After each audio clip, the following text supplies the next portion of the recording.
So things are looking economically very ropey right now. But if lessons are to be learned from it, we can always look to the past because it's almost certainly been tried before. £45 billion of tax cuts from Truss and Co. in the mistaken belief this will lead to growth, the largest round of tax cuts since 1972, and Anthony Barber's Dash for Growth budget, which to this day is still referred to as the worst budget of modern political times. If you thought George Osborne's Omnishambles budget was bad, Barber made him look like a maths whiz. So what happened then, and what does that tell us about what could happen now?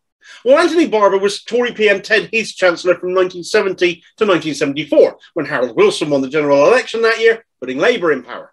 Barber called his 1972 budget a dash for growth, much like Kwasi Kwarteng has called his a budget for growth, and both started the same way: tax cuts. In 1972, Barber slashed taxes to the equivalent of 2% of UK GDP, roughly some £48 billion by today's standards. The results were similar to what we're seeing today: stagflation occurring where inflation remains high as economic activity slows, unemployment rising as recession looms. We're seeing the pound tanking now. It took a bit longer in the 70s to do likewise. It led to the so-called 1976 sterling crisis, where the pound became so devalued as a result of Barber's budget. In order to save it, the Labour government of James Callaghan had to borrow the equivalent of £26 billion in today's money just to preserve its value where it was and stop it eroding further. At the time, it was the largest loan from the IMF that had ever been issued.